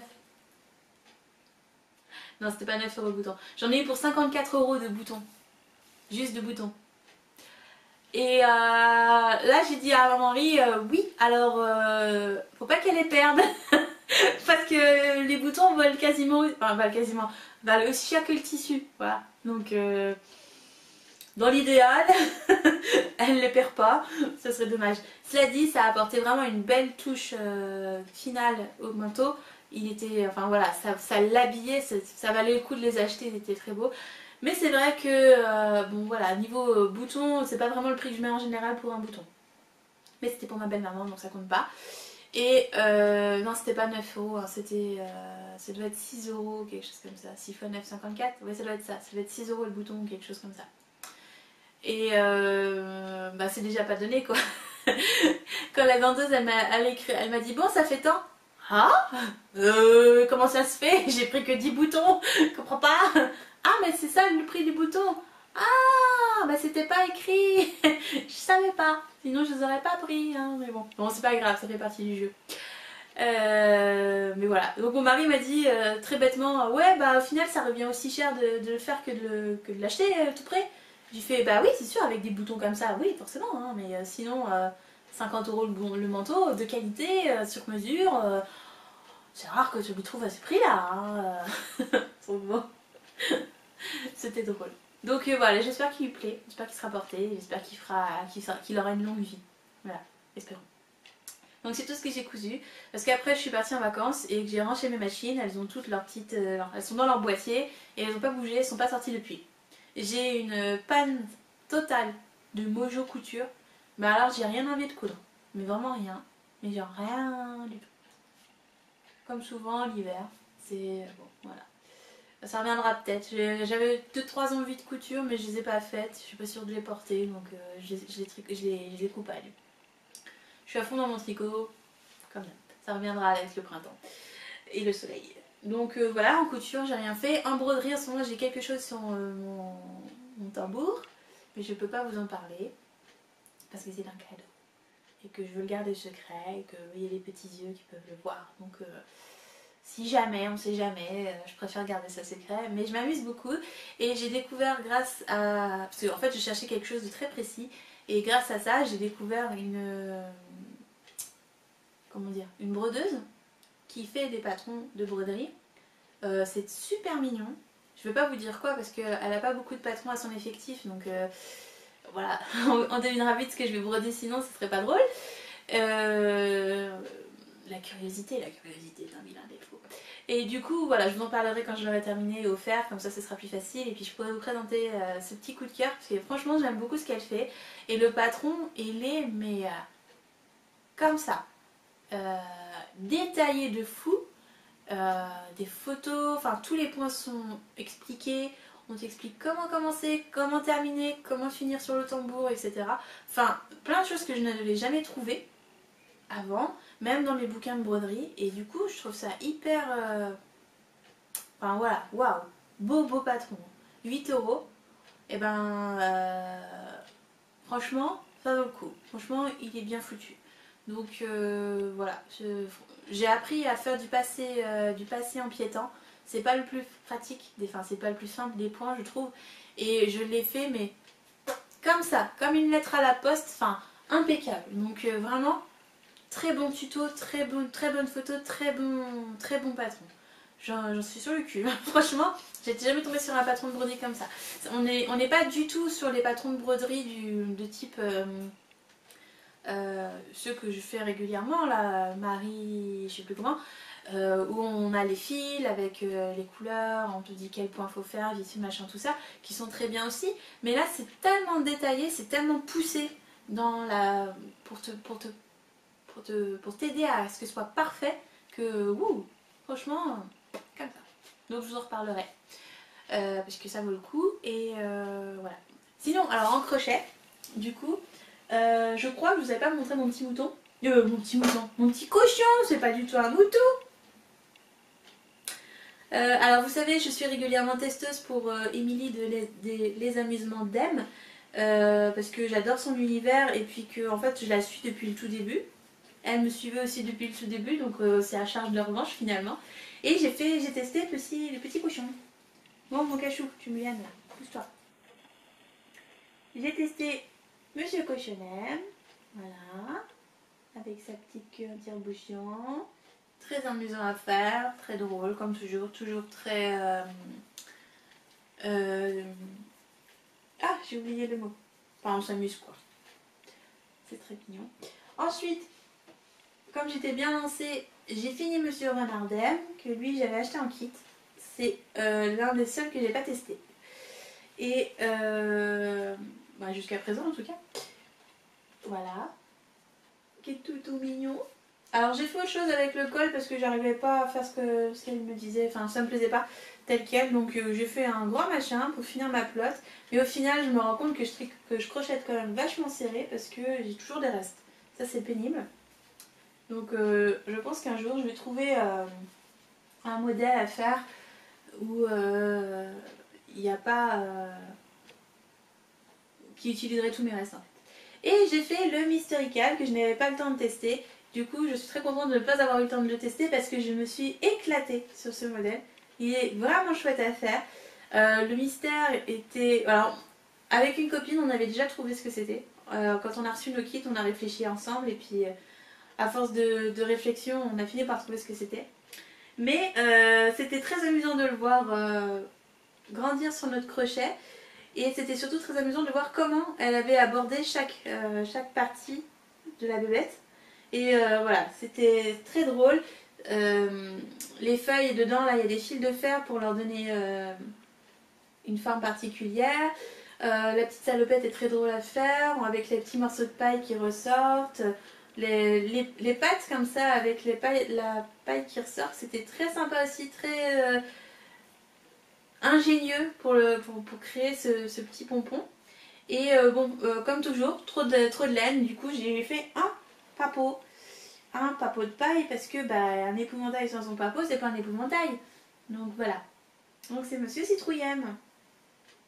Voilà, très très sympa à faire. J'adore ces modèles,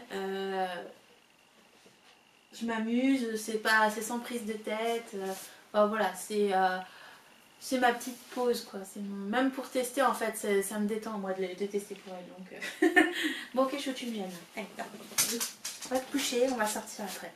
Laisse-moi 20 minutes. Et au toast.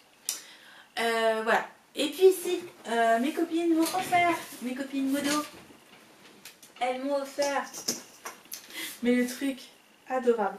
Ah, j'ai perdu ma poêle. Merde, j'ai pas fait un jeu assez gros. Pour mon anniversaire, j'ai reçu un bouquet de fleurs avec un petit nounours comme ça. Que je garde auprès de moi, à défaut d'avoir encore les fleurs. Et en fait au départ je croyais que c'était mon mari. Je lui avais dit, parce que mon mari cette année a été fort généreux, il m'a fait plein de cadeaux. Je pense qu'il avait un truc à se faire pardonner. Et du coup quand j'ai reçu les fleurs, il était avec moi, il était en télétravail et je lui ai lancé un de ses regards, de dire ouais genre t'abuses, encore un cadeau, ça suffit maintenant. On a une maison à acheter quoi. Oh, on va se calmer sur la dépense. Et du coup en fait il m'a fait non c'est pas moi, c'est pas moi. C'est pas toi, comment ça c'est pas toi. Et en fait c'était les copines modératrices du CAL Bottle d'Aiguille qui se sont des petites cachetières qui se sont réunies dans mon dos et qui m'ont fait un cadeau. Et du coup j'ai reçu mes fleurs, très contente, aux anges, super ravie parce que mon mari ne m'offre jamais de fleurs non plus. Alors là par contre c'est pas du travail donc je sais pas pourquoi. Et, et du coup j'étais super contente d'avoir des fleurs. Et voilà. Et puis une semaine plus tard, je trouve un paquet dans ma boîte aux lettres et c'était le kit pour faire cette petite chose. Donc c'est le modèle UFO de la Lilala. Pas trop près. C'est bon, oh cool. Allez, on voit pas la petite vache. Voilà.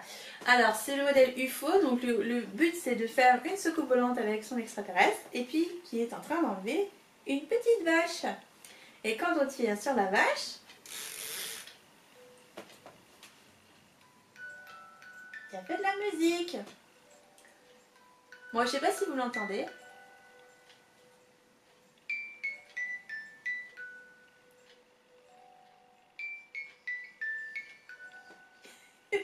Ça m'éclate. Donc c'est le thème de X-Files et voilà, c'est génial, c'est franchement de la... Quand elle l'avait sorti j'avais flashé dessus mais bon c'était assez cher quand même comme kit et puis bah voilà c'était pas une dépense que je pouvais me permettre à ce moment là, enfin voilà, puis bah, après j'ai oublié et du coup j'ai reçu ça et bah fallait que je le fasse tout de suite quoi, donc bah voilà il est fini.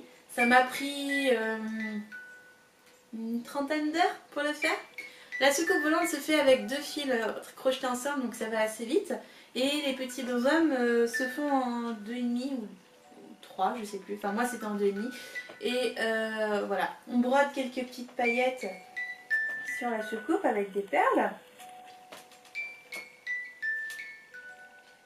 Voilà. Et c'est vraiment très bien fait.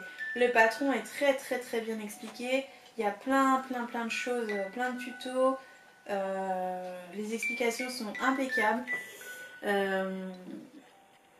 Enfin voilà, c'est du lalilala. La lilala généralement c'est de la bonne quoi. C'est des bons patrons. Et bah voilà, je me suis éclatée à le faire. Alors dedans en fait il y a le mécanisme de la boîte à musique qui est caché dans la soucoupe volante. Et il y a un cercle qui maintient, un cercle en fer qui maintient le rond de la soucoupe volante. Donc dans le kit en fait il y a tout, il y a le dôme, il y a le cercle, il y a le machin musical, il y a tous les fils, les yeux, les perles, enfin voilà. Même un peu plus hein, parce que bah comme d'habitude j'ai des restes. Il y a la bourre aussi. Donc voilà, c'était vachement sympa à faire. Et bah si un jour j'ai un bébé panda, si il rêve de petites vaches et d'extraterrestres, bah on se demandera pas pourquoi. Voilà, je trouve ça super mignon. C'était une très bonne idée. J'ai hâte de voir si un jour elle refera quelque chose dans ce style là parce que franchement c'est chouette.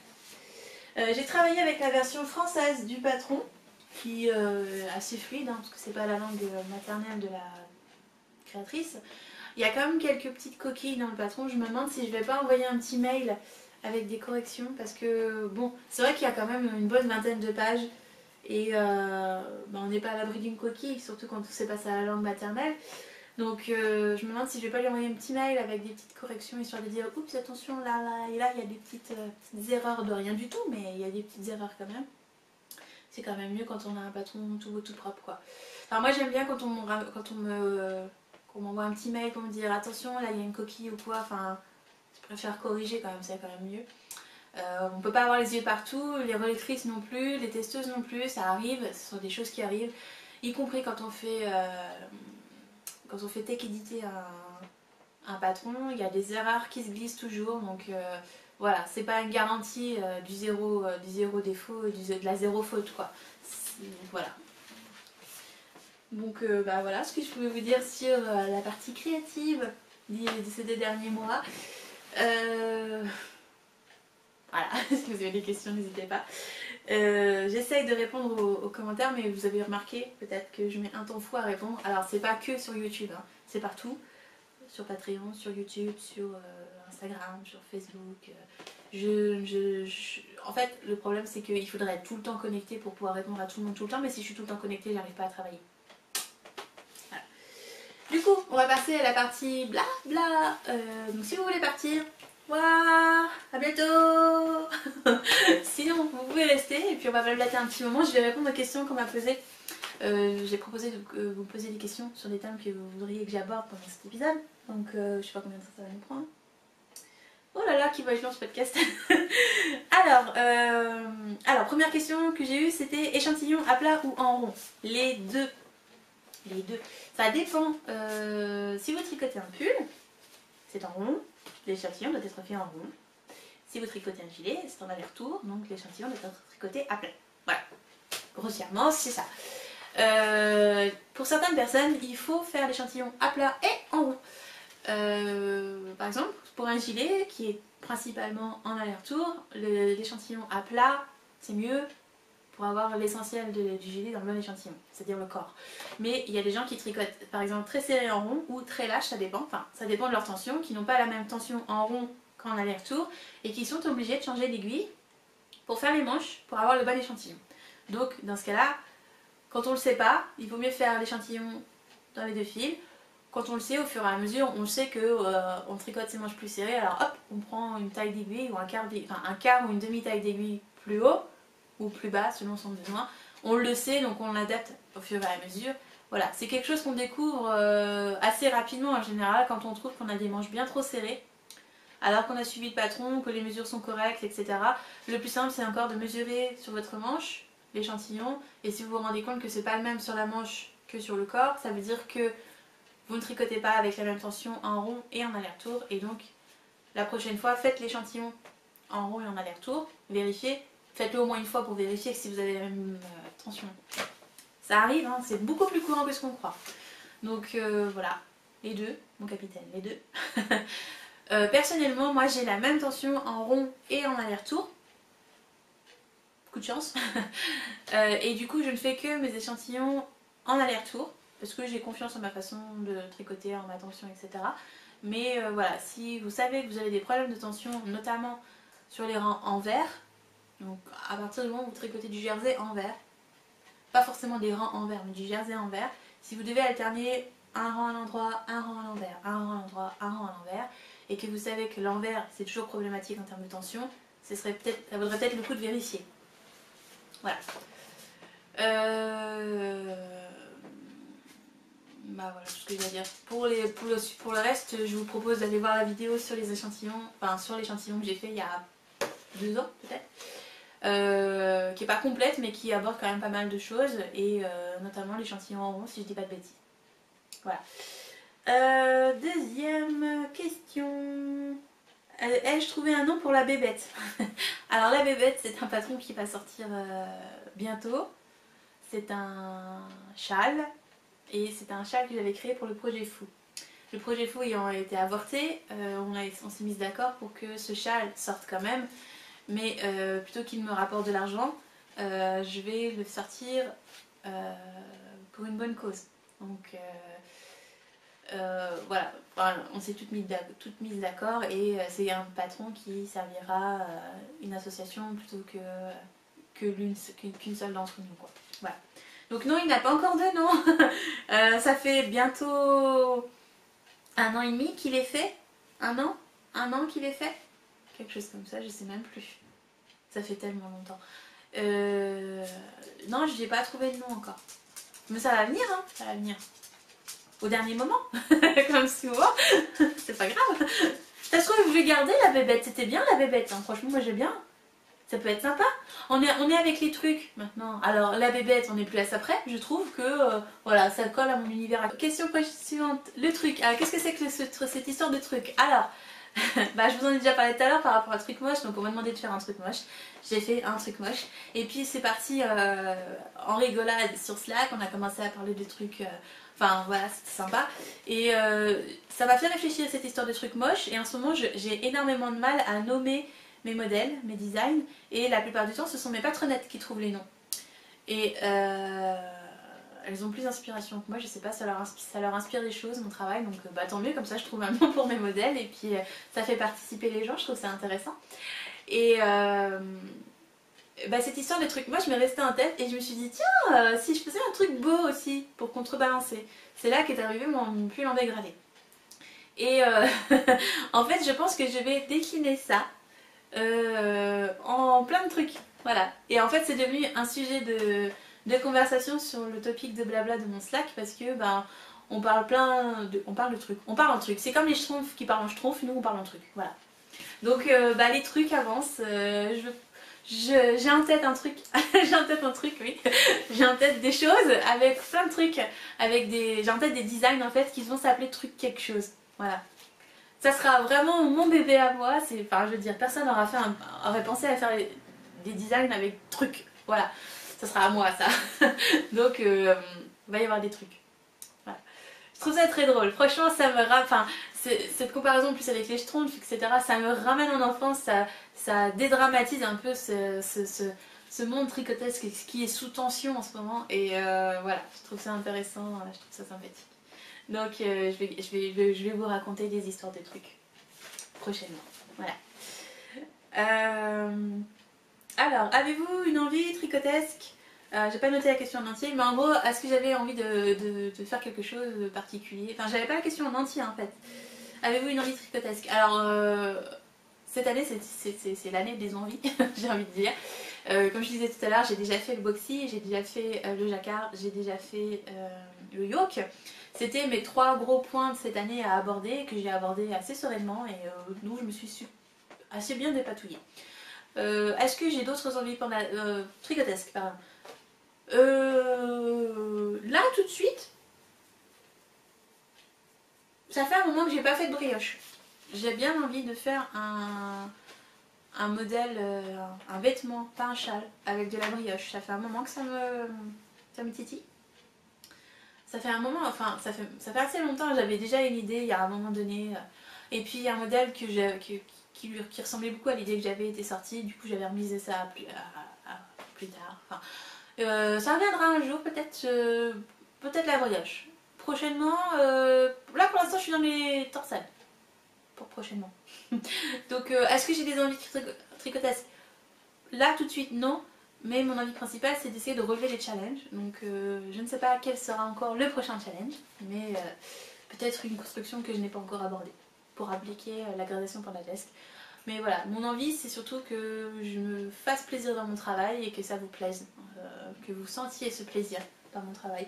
Pas juste oh elle sort encore un modèle. Voilà. J'aime pas trop cette phrase quand enfin je dois être susceptible, je sais pas, mais j'aime pas quand on me dit oh mais tu sors des choses trop vite, mais c'est pas vrai en fait, une fois par mois c'est pas si vite que ça pour mon métier et j'essaye justement d'être dans la slow consommation, donc dans la slow production et dans la slow consommation, donc voilà, je fais de mon mieux, mais des envies, juste envie que mon travail vous plaise, quoi, enfin que vous arriviez à embarquer dans mon délire. Voilà, c'est mon envie tricotesque du moment. Après, un modèle en particulier, non. Franchement, ce qui sort actuellement ne m'inspire pas. Enfin, je suis tellement la tête dans le guidon par rapport à la gradation pentatesque que je vais tellement bien faire qu'en fait, j'essaye vraiment de me focaliser sur mes projets à moi. Et c'est aussi pour ça que je ne partage plus grand chose des autres, parce que je ne m'y retrouve pas. Après, voilà, il en faut pour tous les goûts, donc c'est quand même mieux si c'est mon monde qui m'inspire plus que celui des autres, mais voilà, j'essaye d'être raccord avec moi-même et de... Parce que bon, vous le savez, j'ai déjà eu des accusations de plagiat, j'ai déjà eu des soucis avec ça, donc j'essaye vraiment de rester dans ma bulle et de rester dans mon truc. C'est assez compliqué hein, d'essayer de faire la part des choses, de s'extasier sur les modèles des autres, et puis en plus en même temps en ce moment on est dans une dynamique où il faut penser à l'inclusion, il faut penser aux grandes tailles, il faut penser aux petites tailles, il faut penser à ci, il faut penser à ça. Ça commence à être assez... voilà, on en demande beaucoup aux designers. Moi c'est quelque chose que je fais depuis assez longtemps, où je me sens pas oppressée par ça, mais je sais que c'est un sentiment qui peut être assez présent pour d'autres. Et enfin voilà, c'est pas facile d'essayer de grader pour tous, c'est pas facile d'établir une gradation, c'est pas facile d'établir un standard ou de dériver de son standard pour essayer de l'appliquer à tout le monde. Et enfin voilà, moi c'est ce que je vis avec la gradation pentatesque, c'est que je me dis il faut que tu penses à tout, il faut que tu penses à tout, il faut que tu penses à tout, mais tu peux pas penser à tout. Et tout le monde n'est pas comme ça, tout le monde n'a pas envie de penser à tout, ou alors propose juste un standard qui marchera pas spécialement avec tout le monde. Enfin voilà, en ce moment je n'aime pas trop ce que je vois au niveau de l'inclusion. En fait j'aime pas trop lire oui je suis inclusif et en fait quand tu vois le modèle sur une grande taille, parce que c'est les grandes tailles le plus problématique, ça colle pas quoi. T'as les manches qui arrivent jusqu'à la taille, enfin voilà. Et du coup en fait je me pose la question de savoir si toutes les mesures que vous m'avez données avec le questionnaire de mensuration au début de l'année, que j'ai partagé, que j'ai donné, enfin, que j'ai voulu partager avec les autres designers, est-ce qu'il est vraiment utilisé? Est-ce qu'il a été pris en compte? Est-ce que, oui, bon, je l'ai lu, mais je m'en sers pas? Ou est-ce que c'est trop compliqué? Ou est-ce que... Enfin voilà, je me pose plein de questions et du coup, je préfère rester dans ma bulle parce que j'ai assez de travail comme ça avec mon propre travail. Donc voilà. Donc des envies tricotesques, j'aimerais que le tricot devienne vraiment accessible à tout le monde en termes de gradation. Et du coup, je travaille beaucoup pour qu'au moins mon travail le soit. Et j'aimerais que ça se démocratise en fait. Donc ce serait plus ça mon envie tricotesque du moment. C'est pas facile. Ouais, bon, voilà. La démago. Question suivante. Pourquoi moins de vidéos à cause de Patreon ou autre chose? Alors, bah non, c'est juste un rythme en fait. Patreon, je tourne 2 à 4 vidéos par mois, environ, de 10 à 20 minutes chacune. Et la vidéo Patreon est vraiment ciblée sur le modèle que je fais, sur mes questionnements, sur mes doutes. C'est aussi des fois des appels à l'aide, des appels au conseil, des appels aux idées aussi. Voilà, c'est vraiment un système d'échange, de communication, et je trouve que récemment ça marche de mieux en mieux dans le sens où on communique plus qu'avant. Enfin, je veux dire, j'ai l'impression que les patronettes sont assez bien dans mon univers pour se sentir le droit de discuter et de partager avec moi, même si elles sont pas d'accord ou quoi. Enfin voilà, ça crée de l'échange et je trouve ça très très intéressant, très très motivant. Elles m'ont donné beaucoup d'idées sans le savoir. Et voilà, c'est une remise en question perpétuelle et je trouve ça très bien pour avancer dans mon travail. Après, ça n'a rien à voir avec un podcast tricot, couture, crochet, où je me lâche, où je suis moi quoi. Patreon, c'est vraiment de la réflexion. Donc moi je dissocie vraiment les deux. Quand je vous présente un modèle que j'ai fini de tricoter, je m'étale pas dessus trois plombs quoi. Je suis contente du modèle, je vous explique son nom peut-être, je vous explique son origine, pourquoi ci, pourquoi ça, mais j'approfondis pas plus parce que je sais que ça peut être chiant et que les gens sont pas là pour ça, enfin voilà. Donc Patreon est là pour ça. Après, moins de vidéos, bah non. Enfin oui, mais c'est parce que c'est un cycle en fait. Comme je l'ai déjà dit, je travaille beaucoup moins vite. Je travaille pas moins, je travaille plus sur un modèle. Du coup ça me prend plus de temps de le sortir, de le faire tester, de le grader. Donc avant où je pouvais tourner, enchaîner, je peux plus le faire maintenant. Donc enfin si, mais je le fais sur des périodes plus longues. Donc c'est pour ça qu'on a un podcast tous les 2-3 mois à peu près.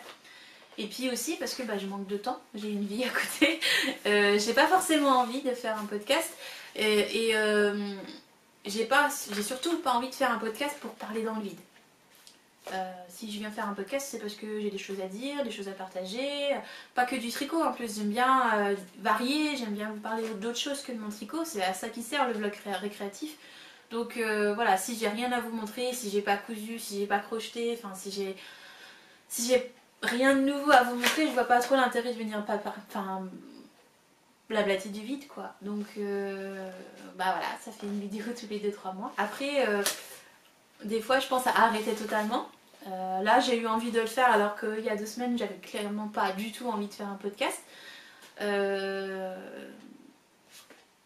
sais pas, j'ai pas la réponse. Mais bon c'est pas... Il y a du désintérêt, oui. C'est-à-dire que des podcasts ne regardent plus en ce moment. Comme je disais tout à l'heure, j'ai assez à faire avec ma propre bulle. Quand je sors du travail, j'ai pas envie de parler tricot en fait. J'ai envie de regarder une bonne série, j'ai envie de regarder un film, voilà. J'ai envie de passer du temps avec mon mari, avec ma famille, j'ai envie d'aller dîner, j'ai envie de faire autre chose quoi.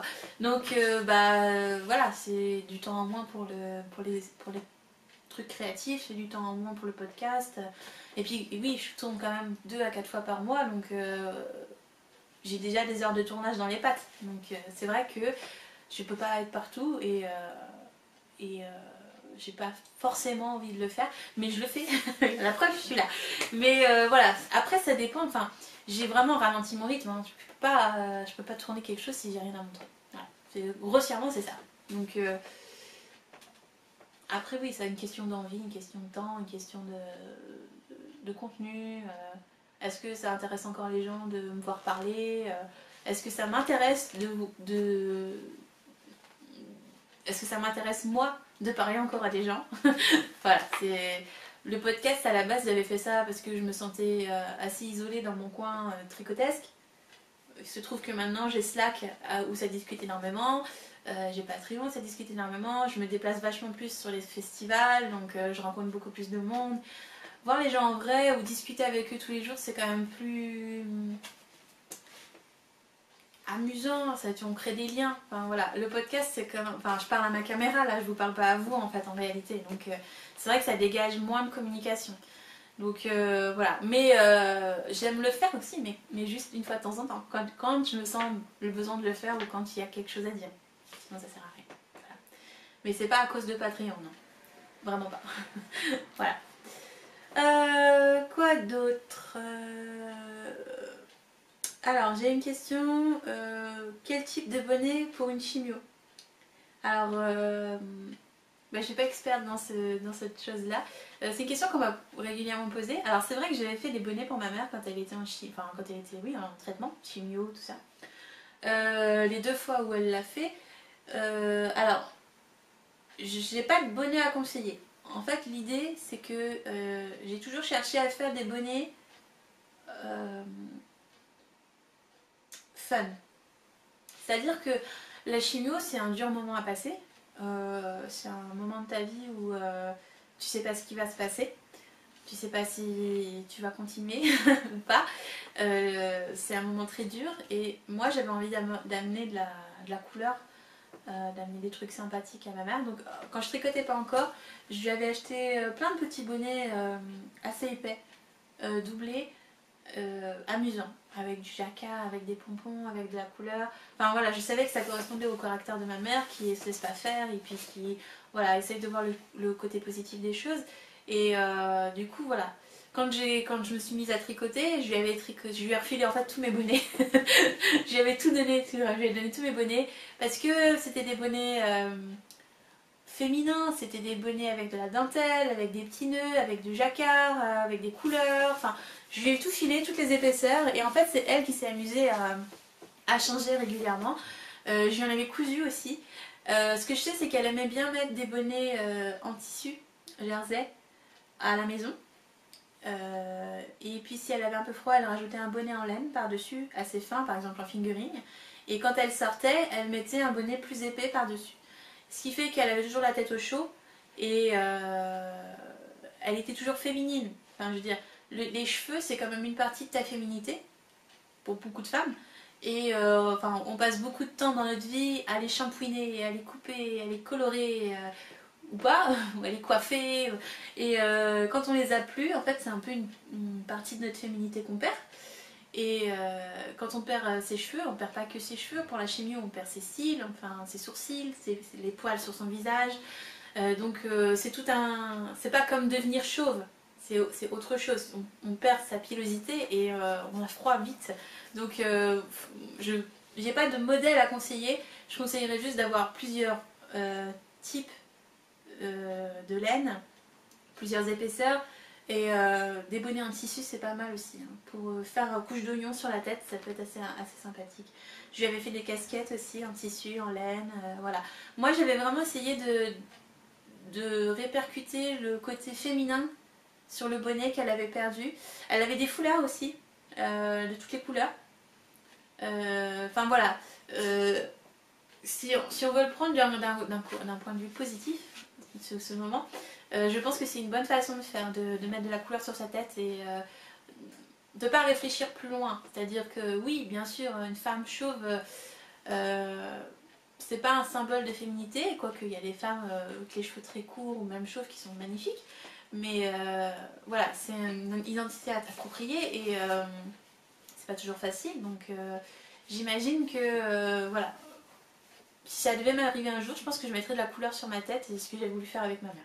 Donc j'ai pas d'idée en soi, je pense que si tu es dans ce cas, que tu veux te faire des bonnets parce que tu as une chimio ou parce que tu connais quelqu'un qui va faire une chimio ou qui a perdu ses cheveux, c'est de prendre ça du côté positif. C'est-à-dire, voilà, c'est pour te faire belle ou c'est pour... c'est pas pour cacher, c'est pour te faire belle. Il faut le prendre dans ce sens-là, je pense. Voilà. J'ai pas d'autres comment dire, conseils parce que bah, je l'ai pas vécu, moi je suis juste une accompagnante. Donc, mais voilà, moi je l'ai perçu comme ça à travers les yeux de ma mère, donc c'est ce que j'ai fait. Je pense que c'est le plus simple. Après, elle avait aussi des bonnets du commerce, des tout petits. Je sais que je lui avais tricoté des bonnets une taille en dessous pour qu'ils soient bien collants. Au niveau de la matière, j'ai fait attention à ce que ça ne gratte pas parce que c'est à même la peau. Des trucs hypoallergéniques, éviter les poils peut-être si on est sensible. L'acrylique, j'en avais fait en acrylique aussi parce que bah, c'est pratique mine de rien. Et voilà. Elle avait un peu de tout. Elle avait des bonnets chaussettes comme des gros bonnets. Voilà, donc c'est tout ce que je peux conseiller pour ça. Juste de la force et du courage et puis mettre de la couleur. Parce que c'est déjà assez dur comme ça, donc c'est pas la peine d'être dans le noir et de broyer du noir, mais de mettre du gris sur sa tête. Mettre de la couleur. Je trouve. Parce que sinon c'est triste, quoi. Enfin, c'est déjà assez triste comme ça. Voilà. Dernière question. Où en es-tu de ton projet sur les fils industriels et acryliques? Eh ben, ça vient. Je mets du temps, hein, toujours, quand même, vous savez. C'est drôle que vous vous souveniez de ce genre de choses. Alors, ça vient parce que, par exemple, truc moche, c'est de l'indu. C'est de l'alpaga drops, hein, donc c'est 2-3 euros la pelote. C'est clairement de l'indu. Le pull va revenir à 3 fois 8, 24 euros, 25 euros. Voilà. Bon, ça vient, faut me laisser le temps. Il faut pas oublier que je suis une grande taille, hein, donc je peux pas tricoter aussi vite que certaines autres designers qui font un S hein, ou un M. Moi je fais, dans le commerce, je fais du 50, hein, donc ça prend du temps. Voilà. Et puis je vais pas tricoter des petites tailles juste pour vendre. Donc moi je veux vous le montrer sur moi, c'est ce qui m'intéresse. Donc c'est en cours.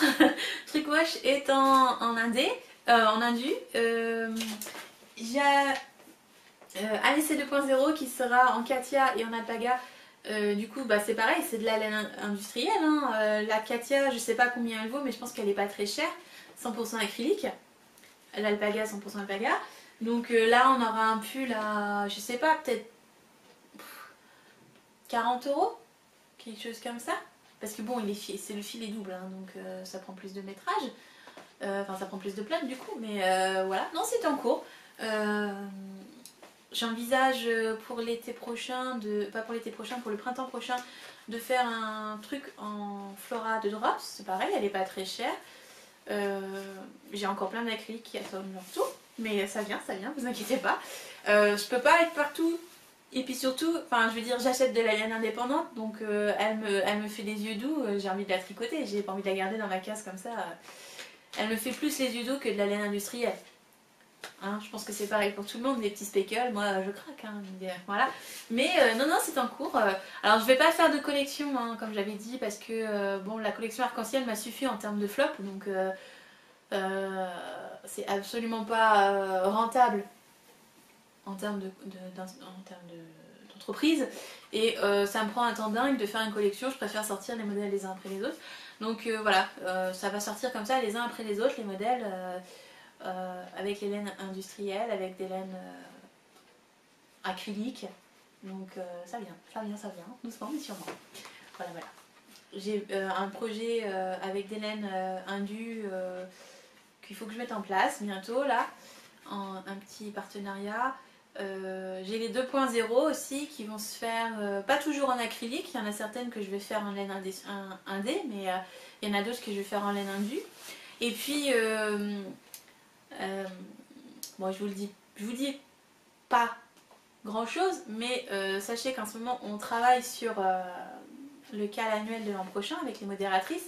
Et il y a une petite histoire de laine indue et de laine industrielle et de laine indépendante. Parce que moi je trouve ça débile de faire des complexes sur l'acrylique, donc on va essayer de mettre ça en place pour décomplexer tout ce petit monde. Mais il en faut pour tous, donc moi j'aime bien tricoter les deux, c'est pas une question de je tricote que de l'indu ou que de l'indé, c'est je tricote selon ce que j'ai envie de tricoter. Donc là ça vient. En fait l'hiver je tricote plus souvent de l'industriel parce que ça passe en machine plus souvent.